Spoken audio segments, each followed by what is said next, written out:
현대건설 2025년 실적을 스르풋 회계로 분석하고 2026년도 매출액을 예측해 보도록 하겠습니다. 매출은 1.3% 감소했고 영업이익은 반대로 811%가 증가했습니다. 포괄 가공비 배부 재고자산 회전율이 5.6회전으로 상승했고 PBR은 2.78 상태입니다. 재고자산 매출원가 회계가 불투명합니다. 현대건설에 대한 개요를 작성해 봤습니다. 사업 부분은 토목 부분, 건축 주택 부분, 플랜트 부분, 뉴 에너지 부분으로 크게 네 가지를 하고 있습니다. 홈페이지에 있는 사진을 가져와 봤습니다. 뉴 에너지 사업 부분이 향후 좀 더 노력을 하고 또 그 수익 사업을 위해서 하려고 하는 것 같습니다. 주가부터 말씀을 드리면은 17만 3,800원, 거의 1년 전보다 무려 395.8%가 증가했습니다. PBR은 278%인데요. 실적 기준으로 그 임팩트 1이 25.7% 증가했고 임팩트 2는 209%. 그래서 요거를 임팩트 1을 BPS로 나눠보면은 202.3이 나오는데 이 장부 가격보다 시가가 지금 어떻게 됐죠? 395.8%. 그러면은 이 주가가 좀 내려가야 되는 거 아니냐, 이런 개인적인 생각을 해봅니다. 이것은 뭐 저의 개인적인 그 지적 게임이고요. 제가 주식 전문가가 아니니까 나름대로 이런 아이디어를 좀 생각해서 시가하고 비교해보는 이런 생각을 해봤습니다. 이렇게 비교하면은 타당하지 않겠냐. 한 200% 정도만 올랐어야 되는데 395.8%가 오른 거 아니냐, 이렇게 이제 생각하게 된다는 거죠. 주주 내역을 보면은 현대 자동차가 20.95%, 기아가 5.24%, 현대 모비스가 8.73%, 국민연금단이 11.08%, 외국인이 24.4% 지분을 가지고 있습니다. 원래가 현대건설이 모기업에 시작했다가 이게 뒤바뀌어진 꼴이 되네요. 그렇게 느껴집니다. 먼저 스르풋 회계로서 매출이 16조 5,124억 원으로 전년보다 1.3% 감소했는데 매출에 비례하는 매출 재료비는 6.9%더 감소했습니다. 그 갭이 마이너스 5.6%이기 때문에 여기서 우리는 건설 자재비 가격이 내려갔다라고 1차 추론을 해볼 수 있겠습니다. 수르풋율 1.8% 상승했고요. 운영경비 6.9% 감소시켰습니다. 그 결과 TOE 생산성은 1.08로서 작년도 0.99보다 0.09포인트가 상승했습니다. 영업이익은 8,256억 원으로 전년도 마이너스 1,161억 원에서 무려 811%가 상승했고 원가회계에는 216.5% 전환이익이 됐습니다. 원가회계하고의 영업이익 차이는 5,744억 원으로 이는 그 포괄 가공비 배부 재고자산이 크게 감소했기 때문입니다. 원가회계 손익은 좌측에 제가 좀 갖다 놨고요.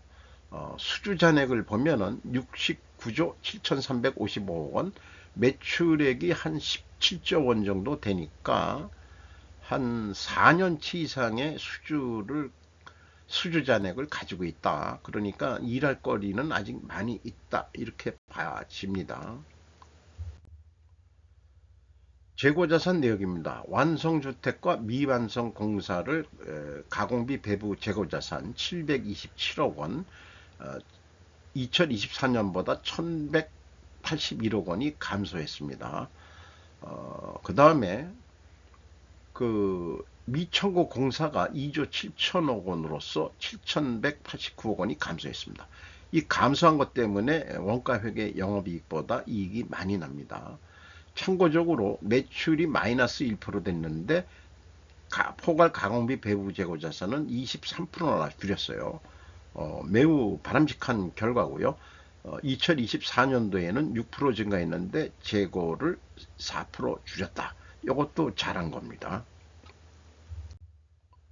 비용의 성격적 분류 내용, 기타 재고자산의 변동이라고 표시를 했는데 플러스 1191억 원 면은 재고가 감소했다는 뜻이고요. 용지 원재료와 저장품 사용액 5조 3,560억 원 2.1% 감소했습니다.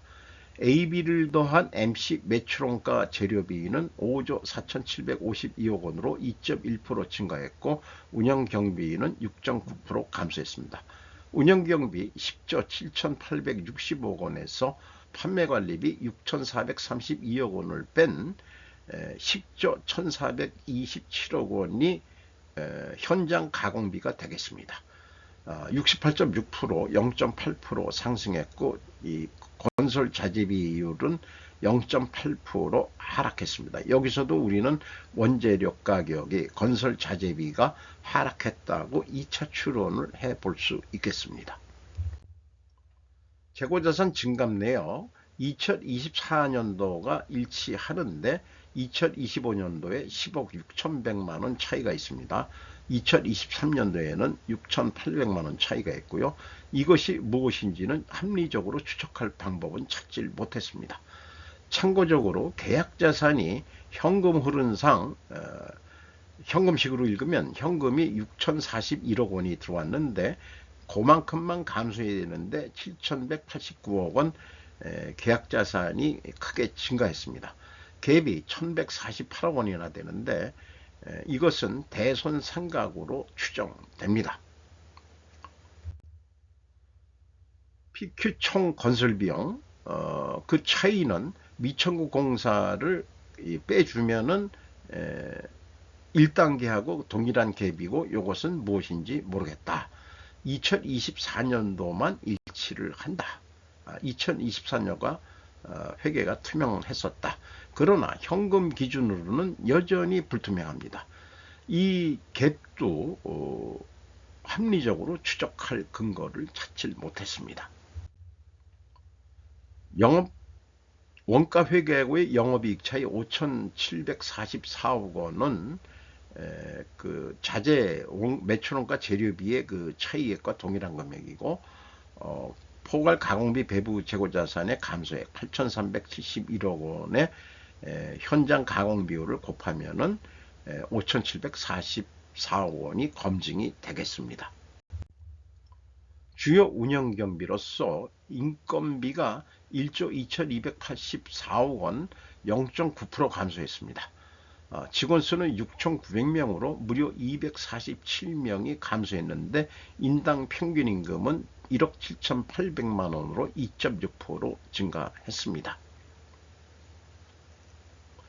용역비가 이제 외주 공사비일 건데요. 이게 이제 그 건설사 협력업체들인데 자기네들 인건비는 0.9%를 줄였습니다만은 용역비는 후려쳤네요. 12.7%를 감소시켰습니다. 이러시면은 곤란하죠. 이렇게 또 얘기할 수 있는 거 아닐까 모르겠습니다. 상근지효 직원의 존재 가치는 리스크 관리의 전략이다.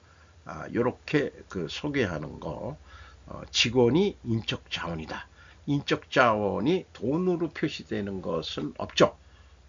인건비 나가는 거에 1인당 연봉 이런 거로 생각해 볼 수 있겠습니다. 저 직원한테 충성심을 유도하려면은 이 직장에 충성할 수 있는 그런 분위기를 만들어 줘야 되는 거 아니냐. 왜냐? 그들이 리스크를 관리해 주기 때문이다. 라고 말씀드리는 겁니다. 경영평가지표로서 포괄 가공비 배부 재고자산 회전율이 5.6회전으로 상승했고 스루픈율도 상승했습니다. 동일 방향이면 일단 투명회계 가정을 세웁니다. 총 자산 회전율은 0.96으로 떨어졌습니다. 이것도 1이 넘어야 좋은 거죠. 경영평가 지표 두 번째 영업구매 평가지표로 매출채권 수금속도 4.2회전 크게 내려갔으면은 이거 안 좋습니다. 2023년도 70회전에서 수금이 제대로 안 되고 있다는 얘기는 지금 상황이 건설 상황이 건설 경기가 안 좋다는 것을 얘기하는 것 같습니다. 매입 채무 지급 속도도 조금씩 했지만은 두 달에 한 번 곳은 납품 협력업체한테 돈을 주고 있다, 이렇게 봐지네요. 그 다음에 두평 ROI 자본 회수율 11.7%로 13.4% 상승했습니다. 앞서 얘기한 대로 두 가지 경영평가 지표가 상승했기 때문에 회계 투명성 과정을 세우고 이를 입증하려면 원재료 가격이 하락, 건설 자재비 가격이 하락하고 수주 판매 가격은 인상이 돼야 됩니다. 그런데 내려가긴 내려갔습니다. 이 건설 자재의 비중이 69.9%이기 때문에 거의 70%인데 0.5% 하락으로 나타나고요. 그 다음에 구매액을 참고적으로 가져왔습니다만 5조 7,638억 원. 그런데 비성분의 사용액은 5조 3,560억 원. 그럼 재고가 그만큼 매입한 게 더 많으니까 사용액이 적으니까 이 4천억만큼 재고가 증가했어야 되는데 거꾸로 감소했죠. 이게 뭐 연결 기준 자료인지 좀 제대로 맞지가 않습니다. 지금까지 논의된 거를 요약표를 만들면은 투명 회계 가정을 하는데 입증이 불가능하네요. 건설 자재비 가격은 내려간 건 맞는데 수주 판매 가격은 모르겠다. 현금 흐름 재무지표로서 1번 EAT 세후 현금 순이익 5,837억 원을 벌었습니다.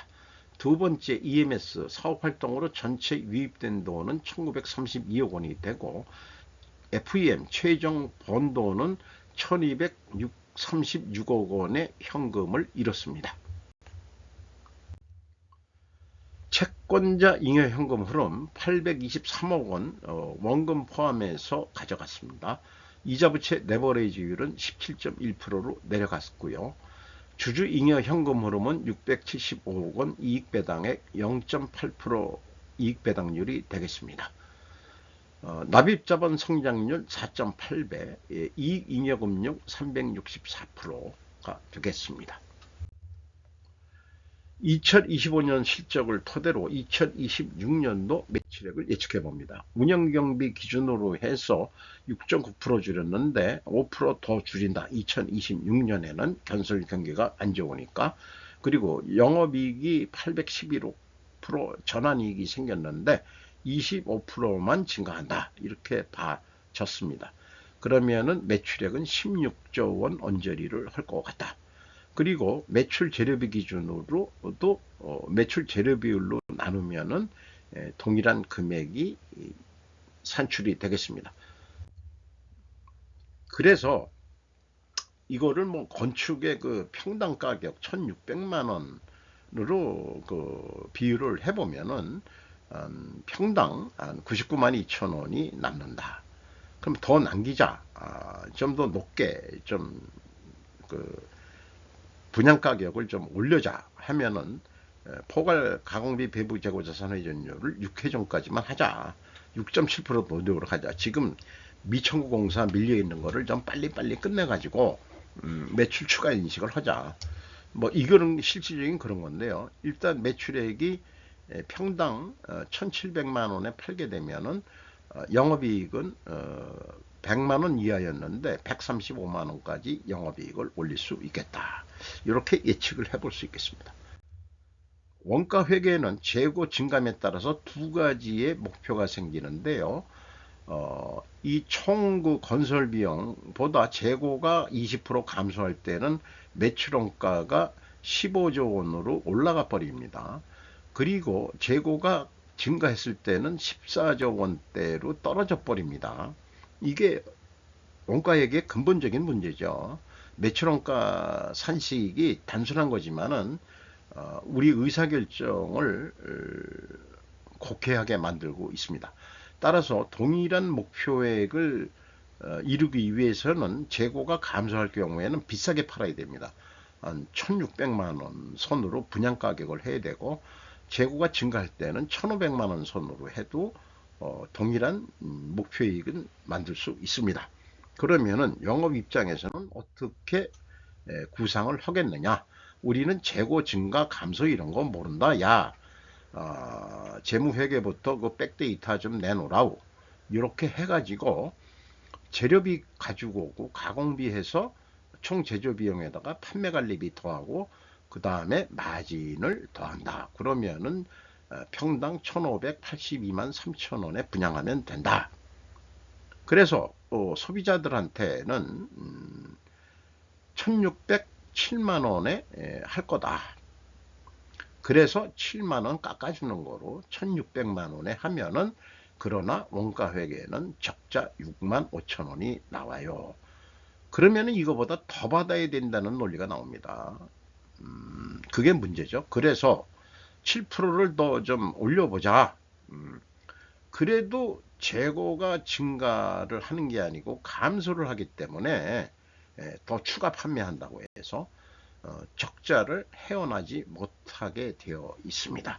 이게 원가회계의 맹점인 거죠. 그래서 비교를 이렇게 해보는 겁니다. 추가 판매를 하더라도 적자를 거꾸로 재고가 감소하면 적자가 나오더라. 따라서 원가회계를 쓰레기통에 버려야 한다라고 강력히 주장하는 바입니다. 로스차일드 여사가 원가회계를 쓰레기통에 버립시다라고 그런 기업부터 대출을 잘 해주겠다라고 약속만 해주면은 이 세상은 미국이 변화시키려는 것보다도 더 빠르게 변화시킬 수 있을 것입니다. 중국이 과잉 생산의 덤핑 수출로 경제를 흐리게 하고 있는데 중국부터 정상 궤도가 될 수 있지 않을까. 이 스루프트 회계를 받아들인다면은 저는 그렇게 주장하는 바입니다. 오늘도 좋은 하루 되시기 바라고요. 원가 회계를 저 남반구 쪽으로 좀 보내고 북반구에서는 스루프트 월드가 되기를 바람하지 않습니다.